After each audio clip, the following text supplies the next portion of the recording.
बच्चा तो अब मैं आपको पढ़ाने जा रहा हूँ mechanism of muscle contraction and mechanism of muscle relaxation. और बहुत ही सिंपल मैकेनिज्म है। अगर आपको थोड़ा बहुत भी नर्वस सिस्टम का ज्ञान है, मैंने आपको पढ़ाया है नर्वस सिस्टम काफी डिटेल में पढ़ाया है, nerve impulse generation and conduction, थोड़ा बहुत भी ज्ञान है तो इसमें कुछ भी नहीं है। और अगर आप ये थिन फिलामेंट थिक फिलामेंट ये सब कुछ समझ चुके हैं कंपोनेंट, तो फिर मजेदार टॉपिक है मसल कॉन्ट्रैक्शन और रिलैक्सेशन। और ये एक ऐसा टॉपिक है जो आप कहीं भी चले जाओ, मास्टर्स लेवल पे पढ़ाई करो, ग्रेजुएशन लेवल पे पढ़ाई करो, एमबीबीएस में पढ़ो, कहीं पे भी पढ़ो, ये टॉपिक अगर आप जोलॉजी लेके बढ़ रहे हैं आगे तो ये बहुत ही ऐसा टॉपिक है जो हमेशा काम आता रहता है। तो चलिए मैं स्टार्ट करता हूँ मसल कॉन्ट्रैक्शन। चलो मैं ऐसे हूँ, मैंने चाहा अपनी हाथ को आगे बढ़ाना है। अगर मैंने ऐसा चाहा, मैं ऐसे हूँ, मैं चाहूँ मैं ऐसे करूँ, इसका मतलब मैंने चाहा है, वॉलंटरी है, वॉलंटरी कंट्रोल है। इसका मतलब मेरा सेंटर, मेरे विल पावर से मेरा सेंट्रल नर्वस सिस्टम क्या हुआ होगा, एक्टिवेट हुआ होगा। चलो जी, सेंट्रल नर्वस सिस्टम कहीं कहीं कहीं बैठा होगा दूर ब्रेन में और वो एक्टिवेट हुआ होगा, तो सीएनएस ने बनाया होगा इम्पल्स, जरूर बनाया होगा। सेंट्रल नर्वस सिस्टम में बना होगा, एक डिसीजन लिया गया होगा और एक इंपल्स बना होगा। अब मुझे बताओ, सेंट्रल नर्वस सिस्टम से इंपल्स रहा होगा ऑर्गन के पास, तो कैसा न्यूरॉन लेके चला होगा, सेंसरी या मोटर न्यूरॉन, जल्दी बोलो। Sensory neuron. सेंसरी। सीएनएस से ऑर्गन सेंसरी, मोटर या इफरेंट। Motor neuron. तो मोटर न्यूरॉन है भाई सभी। अब सुनना ध्यान से, इन जनरल जब इस मोटर न्यूरॉन में इंपल्स नहीं आया था, तो जल्दी से बोलना, इस मोटर न्यूरॉन का अंदर से चार्ज कैसा था, अंदर से निगेटिव, यस और नो, और बाहर से positive. Yes sir. In general ऐसा ही था ना, जब इसको कोई इंपल्स नहीं आया था। लेकिन जैसे ही इसको इंपल्स आ गया, तो मुझे जल्दी बताओ, इंपल्स आने का मतलब क्या हुआ, डीपोलराइजेशन हो चुका है इस न्यूरॉन का, मोटर न्यूरॉन का, तो इसके अंदर से पॉजिटिव चार्ज हो चुका है, यस और नो, और बाहर क्या हो चुका है, यस सर। बाहर क्या हो निगेटिव। चुका है, निगेटिव, अंदर निगेटिव पॉजिटिव बाहर चार्ज। निगेटिव। इसका मतलब वोल्टेज क्या हो चुका है, चेंज, वोल्टेज गेट चेंज। तो मुझे जल्दी से बताओ, उस वोल्टेज डिफरेंस से ये वोल्टेज, ये जो वोल्टेज गेटेड चैनल कैल्शियम का है, कैल्शियम रिसीविल ओपन और नॉट, यस सर। अब जल्दी से बताओ, इस सेल के बाहर जो एक्स्ट्रा सेलुलर फ्लूइड है उसमें घना सारा कैल्शियम रखा हुआ है या नहीं है, यस सर। अब वो सारा कैल्शियम एंटर करने लगा कहाँ, तो इस कैल्शियम वोल्टेज गेटेड चैनल से अंदर जाने लगा कहाँ, साइनेप्टिक नोब में। और क्या मैंने आपको ये बात बताया है कि साइनेप्टिक नोब पर कैल्शियम का रिसेप्टर होता है, साइनेप्टिक नोब के अंदर जो साइनेप्टिक वेसिकल्स है उसकी मेम्ब्रेन पर कैल्शियम का रिसेप्टर होता है। So calcium will get bind to the their receptor located on the synaptic vesicle. अब जल्दी से बताओ, क्या मैंने आपको ये भी बताया है कि जैसे वो उसे बाइंड करेगा तो उसको एक वेलोसिटी मिलेगा, वेलोसिटी किधर की तरफ मिलेगा, टुवर्ड्स द एंड, और वह एंड पर जाके टकराएगा, किससे टकराएगा, ये साइनेप्टिक मेम्ब्रेन की जो साइनेप्टिक नोब की जो मेम्ब्रेन है उससे टकराएगा, और नतीजा क्या होगा, synaptic vesicle will get, recycle फट जाएगा, फट जाएगा। और फटने के साथ क्या रिलीज होगा, जल्दी बताना, फटने के साथ क्या रिलीज होने लगेगा, acetyl co neurotransmitter acetyl choline. Colin आके रिलीज होने लगेगा। और न्यूरोट्रांसमीटर कहाँ आने लगा, जल्दी बताओ, न्यूरोट्रांसमीटर आने लगा इस साइनेप्टिक क्लेफ्ट में। जल्दी बताओ, साइनेप्टिक क्लेफ्ट में जब आए तो नीचे जो पोस्ट साइनेप्टिक मेम्ब्रेन है, जो सार्कोलीमा खुद है, उस पे किसका रिसेप्टर पहले से मौजूद है, उस पे रिसेप्टर है एसिटाइल कॉलिन का रिसेप्टर है, ये देखो। तो एसिटाइल कोलिन किससे बाइंड होने लगा, अपने रिसेप्टर से जाके क्या होने लगा, एसिटाइल कोलिन बाइंड होने लगा। अगर ऐसा है, एसिटाइल कोलिन अपने रिसेप्टर से बाइंड कर गया, एसिटाइल कोलिन है, एसिटाइल कोलिन अपने रिसेप्टर से बाइंड कर गया, तो जल्दी से बताओ, एसिटाइल कोलिन जब अपने रिसेप्टर से बाइंड करेगा तो कुछ तो एक्टिविटी वहां पे वो करेगा, और वो एक्टिविटी क्या होगा कि अब जो डीपोलराइजेशन हुआ था मोटर न्यूरॉन में, वो इंपल्स एसिटाइल कोलिन के फॉर्म में आया है सार्कोलीमा पर, पोस्ट साइनेप्टिक मेम्ब्रेन पर, और इससे क्या होगा, यहाँ पे है ये sodium VDC, sodium gated voltage gated channel, और जब एसिटाइल कोलिन अपने रिसेप्टर के साथ बाइंड करेगा तो वहां पर इस सोडियम वीडीसी का ओपनिंग करवा देगा, कौन, ये बाइंडिंग, एसिटाइल कोलिन का बाइंडिंग। अब मुझे जल्दी से बताओ, बाहर सोडियम बहुत सारे हैं कि नहीं है, बाहर एक्स्ट्रा सेलुलर फ्लूइड में सोडियम बहुत सारे हैं, तो इस सोडियम कहां एंटर करने लगेगा, जल्दी से बताना, सोडियम एंटर करने लगेगा इस सार्कोप्लाज्म में। और अगर ऐसा होने लगेगा कि सोडियम एंटर करने लगा सार्कोप्लाज्म में, तो जल्दी से बता, सोडियम ये जो सार्कोलीमा है, सार्कोलीमा के अंदर पॉजिटिव चार्ज का एक्यूमुलेशन होने लगेगा कि नहीं होने लगेगा, यस होने और लगा। कंपैरेटिवली बाहर नेगेटिव चार्ज होने लगेगा नहीं होने लगेगा। इसका मतलब आप कह सकते हैं कि सार्कोलीमा का क्या हो गया, डीपोलराइजेशन, सार्कोलीमा का क्या हो गया, डीपोलराइजेशन, सार्कोलीमा का हो गया डीपोलराइजेशन। और ये जो पूरी की पूरी है जो आपको यहाँ पे आपको दिख रही है वोल्टेज जो बनी है सार्कोलिमा पर by the depolarisation of sarcolemma, ये voltage in the form of wave of depolarisation इस पूरी सार्कोलिमा पर स्प्रेड कर जाएगी। ये वोल्टेज पूरी सार्कोलिमा पर स्प्रेड कर जाएगी। क्या इसी में से कुछ वोल्टेज टी ट्यूब्यूल के एंटर कर रहा है, टी ट्यूब्यूल के अंदर एंटर कर रहा है, यस और नो? इसी में से कुछ वोल्टेज Yes, sir. और अगर ऐसा हो रहा है तो इसका मतलब ये जो मौजूद जो एंडोप्लाज्मिक रेटिकुलम है, जो सार्कोप्लाज्मिक रेटिकुलम कहलाता है, उसकी जो मेम्ब्रेन है, क्या उसका भी वोल्टेज डिफरेंस चेंज हो जाएगा, यस और नो? Yes, sir. अगर उसका वोल्टेज डिफरेंस हो जाएगा तो जल्दी से बताओ उसके मेम्ब्रेन पर कौन लोकेटेड है? Calcium voltage gated channel. क्या उसका वोल्टेज गेटेड चैनल का वोल्टेज गेट जो ओपन हो जाएगा, यस और नो? और जैसे ही ओपन होगा तो जल्दी से बताओ कैल्शियम कहाँ स्टोर था? सार्कोप्लाज्मिक रेटिकुलम के अंदर। वो सारा कैल्शियम कहाँ आने लगेगा? बाहर सार्कोप्लाज्म में, बाहर सार्कोप्लाज्म में आने लगा कौन? कैल्शियम। बाहर सार्कोप्लाज्म में आने लगा कौन? कैल्शियम। यहां तक की पूरी कहानी में रिपीट करता हूं, फिर आगे बढ़ूंगा। कुछ नहीं हुआ, आपने चाहा मसल कॉन्ट्रैक्ट करना है, आपका सेंट्रल नर्वस सिस्टम एक्टिवेट हुआ, सेंट्रल नर्वस सिस्टम के पास बना इंपल्स, वो इंपल्स मोटर न्यूरॉन के माध्यम से, मोटर न्यूरॉन का जब आया तो मोटर न्यूरॉन में डीपोलराइजेशन हुआ, वो depolarisation in the form of wave of depolarisation उस मोटर न्यूरॉन का टीलोडेंड्रिया तक आया, लास्ट में सिनेप्टिक नोब पर आया। सिनेप्टिक नोब पर जब वोल्टेज डिफरेंस हुआ तो कैल्शियम वोल्टेज गेटेड चैनल खुल गया। सिनेप्टिक नोब का जो प्री सिनेप्टिक मेम्ब्रेन एक तरीके से, उसका वोल्टेज गेटेड चैनल खुल गया, वीजीसी का, कैल्शियम का वीजीसी खुल गया, उसका कैल्शियम एंटर किया सिनेप्टिक नोब के अंदर, उसको सिनेप्टिक वेसिकल दिखा, सिनेप्टिक वेसिकल पर कैल्शियम का रिसेप्टर होता है, वहां कैल्शियम बाइंड किया, सिनेप्टिक वेसिकल को वेलोसिटी मिला टुवर्ड द एंड, जाके उसके साथ टकराया, किसके साथ? एंड वाले मेम्ब्रेन के साथ। फिर वहां पे जाके उसका बस्टिंग हो गया, बस्टिंग हुआ तो स्टाइल कोलिन रिलीज हुआ।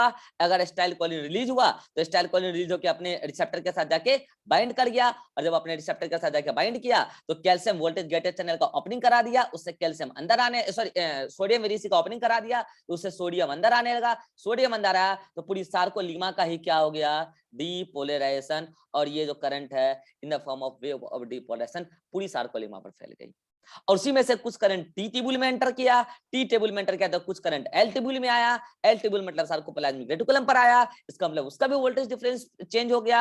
उसका वोल्टेज डिफरेंस चेंज हुआ तो कैल्शियम वोल्टेज गेटेड चैनल जो उस पे लगा हुआ था वो ओपन हो गया, उसके ओपन होने से कैल्शियम सार्कोप्लाज्मिक रेटिकुलम से आने लगा सार्कोप्लाज्म में। यहां तक कोई दिक्कत है तो बोलो, फिर मैं आगे बढ़ूंगा। यहां तक क्लियर है तो हाथ खड़ा कर दो, अगर यहां तक क्लियर है तो जल्दी से। चलो बहुत अच्छा, अब आप बढ़ते हैं आगे। अब आप दिमाग लगाओ कि कैल्शियम क्या करेगा, आप मुझे बताओ कहां जाएगा calcium? Calcium will bind to TPC, calcium will bind to TPC, calcium will bind TPC, calcium will bind to TPC, calcium will bind to TPC, calcium will bind to TPC. बहुत सारे calcium है, calcium की कमी नहीं है, calcium will bind to TPC. अब जल्दी से बताओ, आपको सारा कहानी पता है। जब टीपीसी के साथ कैल्शियम बाइंड करेगा क्या होगा? स्टडी टेबल लेना है, ले लीजिए पंखा उतार के बंद करके। जब कैल्शियम टीपीसी के साथ बाइंड करेगा तो configuration of TPC will change. और अगर कैल्शियम का कॉन्फ़िगरेशन चेंज होगा तो उसके बंद कर दीजिए, उसके साथ अटैच्ड कौन है? Tropomyosin. गेट से हटा दीजिए।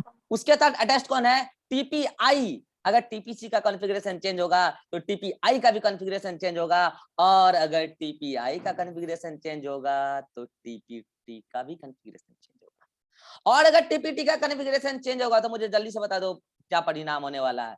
ट्रोपोमायोसिन का भी कॉन्फ़िगरेशन चेंज होगा, और ट्रोपोमायोसिन अनमास्क कर देगा किसको?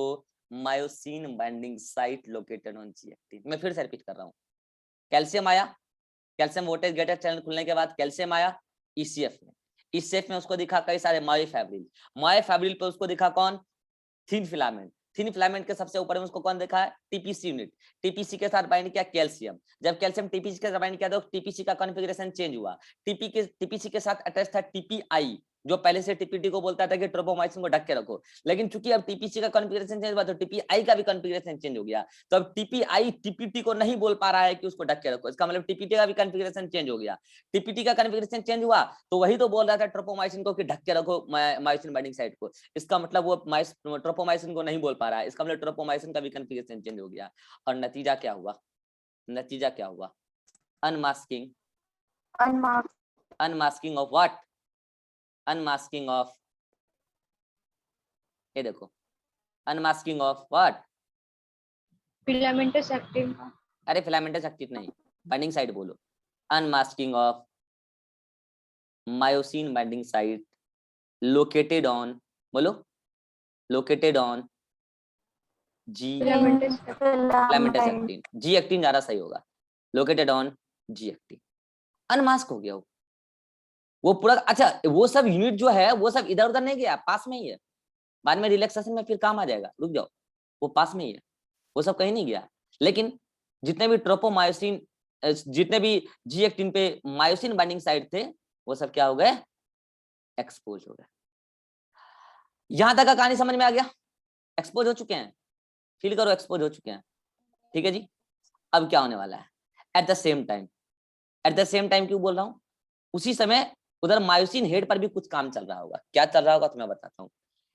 इन जनरल इसके अंदर जो ग्लाइकोजन ग्रेन्यूल है, ग्लाइकोजन टूट टूट के क्या देता है, जल्दी बताना, इधर लिख रहा हूं मैं, ग्लाइकोजन क्या होगा, ग्लाइकोजेनोलाइसिस, क्या मिलेगा इससे, ग्लाइकोजन का ग्लाइकोजेनोलाइसिस होगा तो ग्लूकोज, बहुत अच्छा। अब ये ग्लूकोज का दो बात है, ये ग्लाइकोलाइसिस में जाएगा, ग्लाइकोलाइसिस के बाद ऑक्सीजन है तो एरोबिक रेस्पिरेशन, नहीं है तो एनारोबिक रेस्पिरेशन, ग्लाइकोलाइसिस का बंद हो जाएगा। यानी कि ग्लूकोज का अगर एरोबिक रेस्पिरेशन हुआ, एक संभावना, एक हो सकता है एनएरोबिक रेस्पिरेशन हुआ, तो अगर एरोबिक रेस्पिरेशन होगा तो इन जनरल 34 एटीपी, यस और नो टोटल, अगर एनारोबिक रेस्पिरेशन होगा तो 2 एटीपी, यस और नो, चलो ठीक है जी, एटीपी बन गया। अब सुनना ध्यान से जो मैं कह रहा हूं, इस हेड को लो एनर्जी कॉन्फ़िगरेशन में, इसका दो स्टेट होता है, लो energy state and high energy state. इस मायोसिन हेड को लो एनर्जी स्टेट में रखा जाता है, कब, जब इसके एटीपी बाइंडिंग साइट के साथ एटीपी बाइंडेड होता है, तब जब इसके साथ एटीपी बाइंडेड है, ये देखो मैंने एटीपी बाइंड करा दिया है सभी के साथ, तो ये अभी अपने लो एनर्जी स्टेट में है।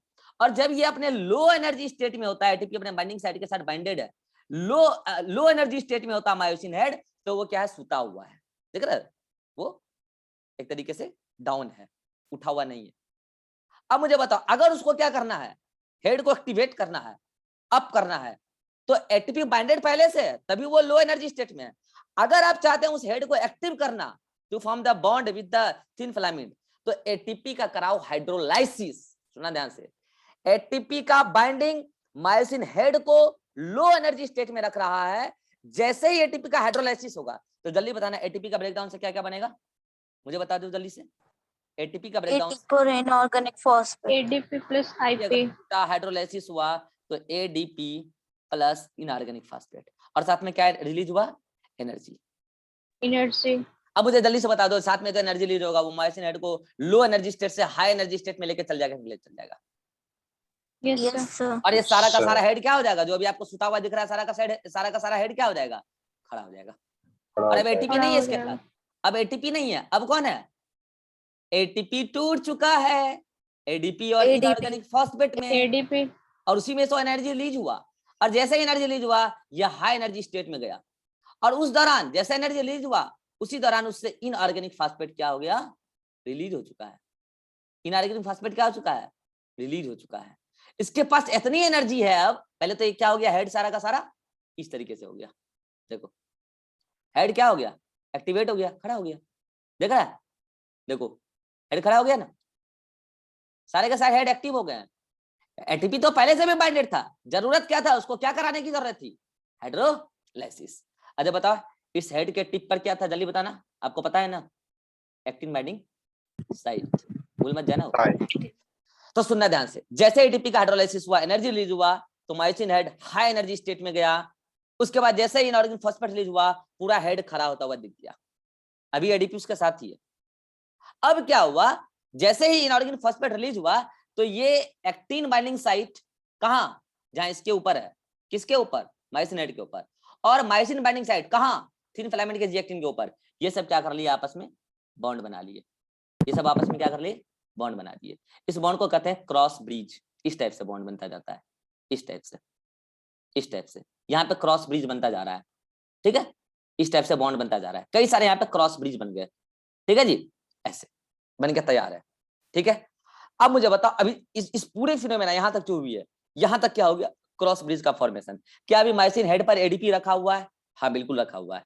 अब सुनना ध्यान से, जब उससे एडीपी रिलीज होगा तो पता है क्या होगा, जैसे एडीपी रिलीज होगा तो ये पूरा का पूरा पार्ट इधर की तरफ हेड, जैसे एडीपी रिलीज होगा तो हेड फिर नीचे की तरफ आना चाहेगा, यानी कि एटीपी का पूरा एक तरीके से कंजम्पशन हो चुका है, तो पूरा का पूरा हेड किधर की तरफ आना चाहेगा, नीचे की तरफ। एडीपी जैसा रिलीज हुआ तो इसका मतलब बॉन्ड बना हुआ है, बॉन्ड टूटा नहीं है अभी। एडीपी जैसा रिलीज हुआ तो इस सारा हेड नीचे की तरफ आने का प्रयास करेगा। मुझे एक बार बताओ, जब नीचे की तरफ आने की प्रयास करेगा तो उस टाइम ये पूरा का पूरा जो थिन फिलामेंट है ये इधर की तरफ पुल हो जाएगा कि नहीं हो जाएगा? फील आ रहा है बात? Yes, sir. ये पूरा का पूरा पुल हो जाएगा। क्या उसी से अटैच जेड लाइन है? क्या उसी से अटैच जेड लाइन है? तो क्या जेड लाइन भी इधर की तरफ पुल हो जाएगा? ऐसे ये भी इधर पुल Yes, इधर sir. की तरफ पुल हो जाएगा। चलो ठीक है, पुल हो गया। एक बात बताओ, तो ये थोड़ा सा आगे बढ़ के मान लो कि यहाँ तक आ गया है, ब्लू वाला यहाँ तक आ गया है, यहाँ तक आ गया है। हाँ जी, अब क्या होगा, नया एटीपी मॉलिक्यूल आएगा और नया एटीपी मॉलिक्यूल उस एटीपेज एंजाइम के, अच्छा एटीपेज एंजाइम एक्टिवेट हुआ होगा कैल्शियम के बाइंडिंग से, वो सब अंडरस्टूड है। अब नया एटीपी मॉलिक्यूल आएगा और नया एटीपी मॉलिक्यूल फिर एटीपेज के एटीपी बाइंडिंग साइट पर बाइंड होगा। तो जल्दी से बता दो, myosin head low energy state में चल जाएगा क्या चल जाएगा? Yes, sir. इसका मतलब ये पूरी तरीके से फिर से सो जाएगा। ये बॉन्ड बना हुआ है, बॉन्ड बना के सोएगा। तो मैं केवल क्या मिटा रहा हूं, इसको मिटा रहा हूं। ये पूरी तरीके से सो जाएगा। और कैसे सोएगा? तो कुछ ऐसा, बॉन्ड बना के सोएगा, बॉन्ड बनाते हुए सोएगा, तब ना वो इधर की तरफ पुल हुआ है, बॉन्ड बनाते हुए सो जाएगा। तो कैसे? तो ऐसे बॉन्ड बनाते हुए क्या हो गया, फिर से वो लो एनर्जी स्टेट में आ गया। सारे के सारे फिर से लो एनर्जी स्टेट में आ गए हैं। ये देखो, लेकिन बॉन्ड बना हुआ है, बॉन्ड अभी बना हुआ है, बॉन्ड बना हुआ है, क्रॉस बॉन्ड, क्रॉस ब्रिज बना हुआ है, क्रॉस ब्रिज बना हुआ है। ठीक है जी, तभी तो ये सब इधर पुल किया हुआ है। अब मुझे बताना ये क्या हुआ, यहां तक एक साइकिल चला, एक हेड का एक काम हुआ, ये एक जेड लाइन काम कर रहा है, ये सारे के सारे जेड लाइन काम कर रहे हैं, सारे के सारे। मैं यहां तक की पूरी कहानी को फिर से रिपीट करता हूं, किसके बाद, कैल्शियम बाइंडिंग के बाद। पूरी कहानी को फिर से रिपीट करता हूं। कैल्शियम बाइंड हुआ टीपीसी के साथ, टीपीसी का कॉन्फ़िगरेशन चेंज हुआ, जब टीपीसी का कॉन्फ़िगरेशन चेंज हुआ तो टीपीआई का भी कॉन्फ़िगरेशन चेंज हुआ, टीपीआई का कॉन्फ़िगरेशन हुआ, टीपीटी का भी कॉन्फ़िगरेशन चेंज हुआ, जब टीपीटी का कॉन्फ़िगरेशन चेंज हुआ तो ट्रोपोमायोसिन का भी कॉन्फ़िगरेशन चेंज हुआ, ट्रोपोमायोसिन अनमास्क हो गया, तो उससे क्या हो गया, मायोसिन बाइंडिंग साइट जो जी एक्टिन पे वो एक्सपोज हो गया। At the same time myosin head पर जो एटीपेज एंजाइम था उसके साथ कैल्शियम बाइंड हो गया, क्योंकि कैल्शियम तो आया ही है, सही, कैल्शियम बाइंड हो गया, उसके साथ पहले से एटीपी अटैच था, तैयार था, तो एटीपी कैल्शियम एक्टिवेट हो गया, मतलब कैल्शियम आया तो एटीपेज एक्टिवेट हो गया हाइड्रोलाइसिस करने के लिए। अच्छा कोई एक बार बताओ, जब पहले से एटीपेज एंजाइम के बाइंडिंग साइट पर एटीपी बाइंडिंग साइट पर एटीपी अटैच्ड है तो एटीपी का हाइड्रोलाइसिस क्यों नहीं हो रहा है पहले से? क्योंकि कैल्शियम नहीं है, क्योंकि सार्कोप्लाज्म में कैल्शियम नहीं है, कैल्शियम स्टोर रहता है सार्कोप्लाज्म रेटिकुलम में। अभी तो पूरा इंपल्स वगैरह आया तो कैल्शियम आया है एट द सेम टाइम, तो कैल्शियम आया तो एटीपेज एंजाइम एक्टिवेट हो गया, एटीपी बाइंड पहले से ही था, एटीपी का हाइड्रोलाइसिस हो गया। तो पहले से तो होता था low binding state, low energy state में, एटीपी का हाइड्रोलाइसिस हुआ, एनर्जी हुआ, एनर्जी रिलीज हुआ तो उससे वो high binding high energy state में आया। इनऑर्गेनिक फॉस्फेट जैसे रिलीज हुआ उसने उसके साथ बॉन्ड बना लिया, किसने, मायोसिन हेड का एक्टिन बाइंडिंग साइट, एक्टिन का मायोसिन बाइंडिंग साइट आपस में बॉन्ड बना लिया, क्रॉस ब्रिज बन गया। जैसे एडीपी हटा तो फिर से वो लो एनर्जी स्टेट में जाने का कोशिश करने लगा, उसके लिए पहले एक एटीपी का बाइंडिंग जरूरी है, तो जैसे एडीपी हटा फिर वहां आके एटीपी बाइंड हो गया जहां पे पहले से एटीपी था, मतलब फिर से मायोसिन हेड को उसने लो एनर्जी स्टेट में लेके चला गया और मायोसिन हेड फिर से सुत गया, लेकिन इस पर वो बॉन्ड बना के सुता हुआ है। अब जैसा ये वाला काम किया है, अभी एक सारा जितने भी सार्कोमियर है सबने ऐसा काम किया होगा। रुकना एक मिनट,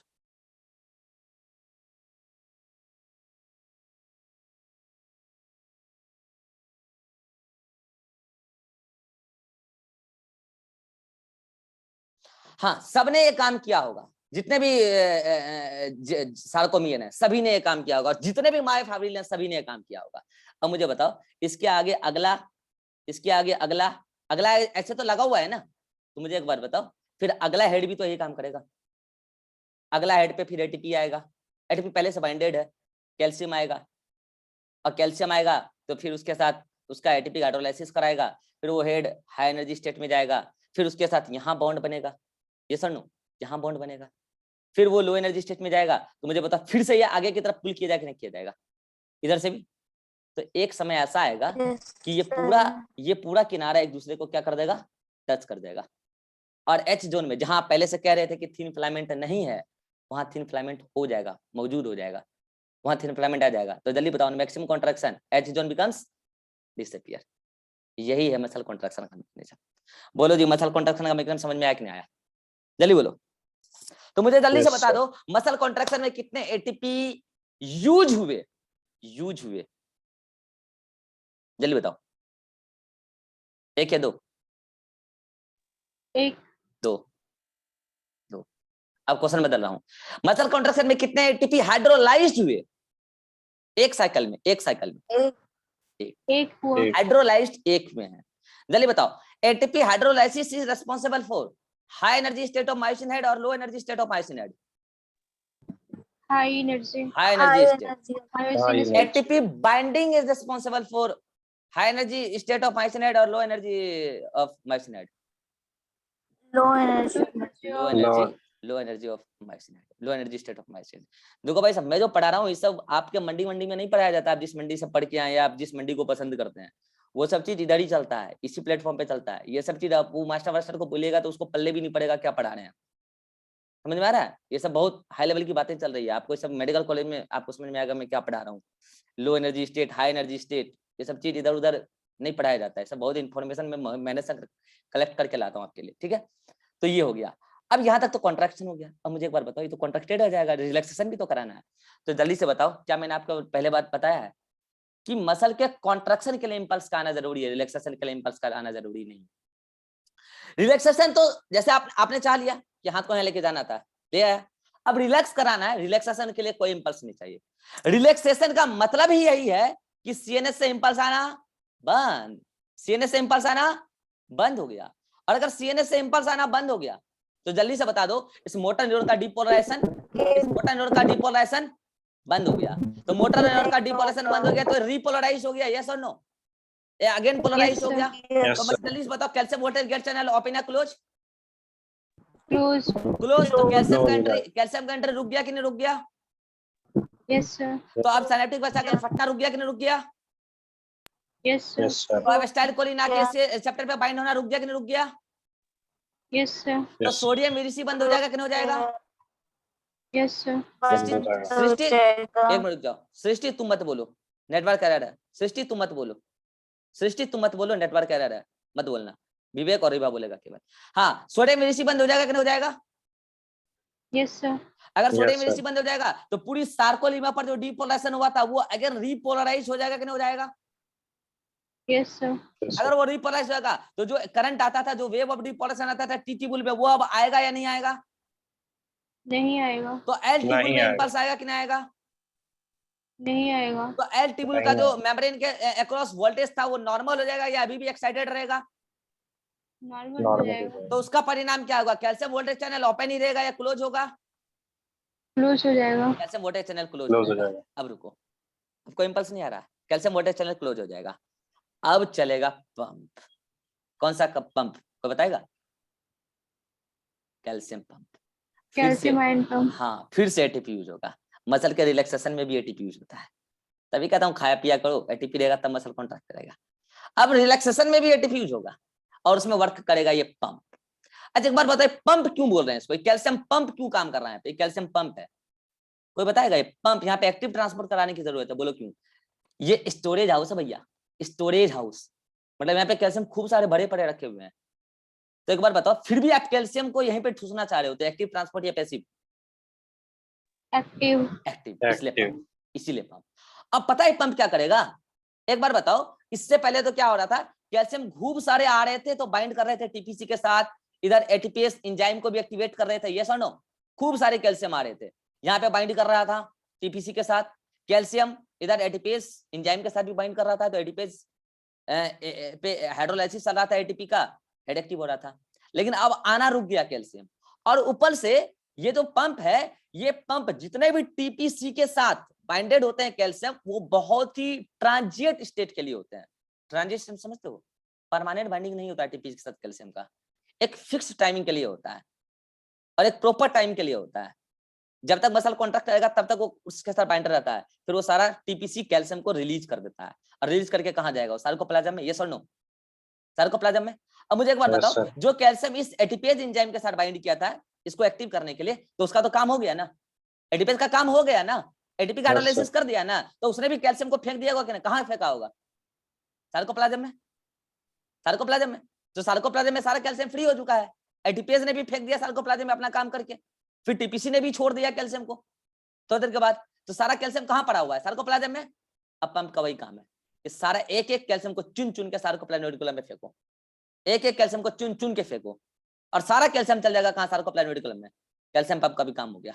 हाँ जी, टीपीसी कैल्शियम छोड़ चुका है, नॉर्मल स्टेट में आएगा कि नहीं आएगा? नॉर्मल कॉन्फ़िगरेशन में आएगा कि नहीं आएगा? Yes Yes, sir. sir. आएगा. उसके साथ कौन अटैच था? टीपीआई, वो भी अपने नॉर्मल कॉन्फ़िगरेशन में आएगा कि नहीं आएगा?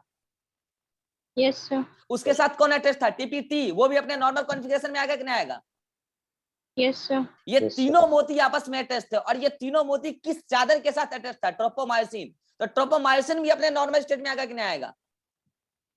सर। Yes, sir. और एक बात पता है, जब ट्रोपोमायोसिन अपने नॉर्मल स्टेट में आएगा ना, ऐसे चादर जब फिर से बनेगा ना, ये चादर जो बन रहा है, तो आपको ऐसा फील नहीं हो रहा कि जितने भी क्रॉस ब्रिज बने थे वो सब एक झटके में टूट जाएंगे? ये सर नो, जितने भी बने थे, Yes.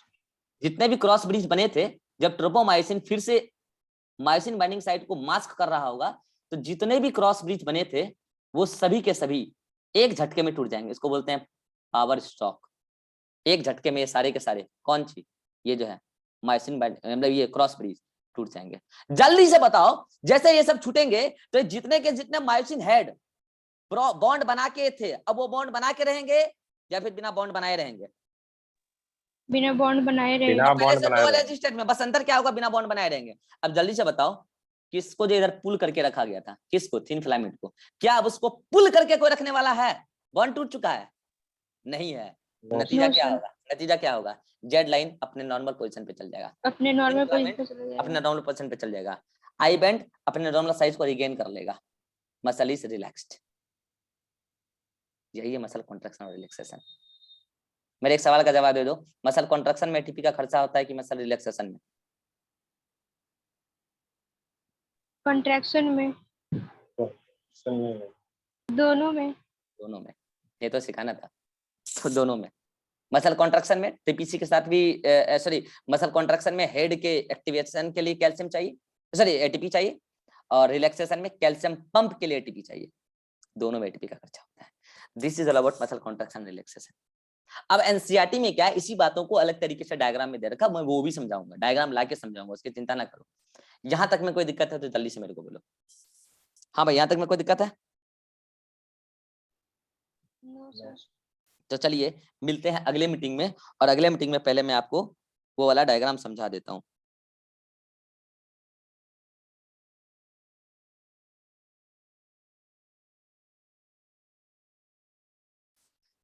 आइए मिलते हैं अगले मीटिंग में।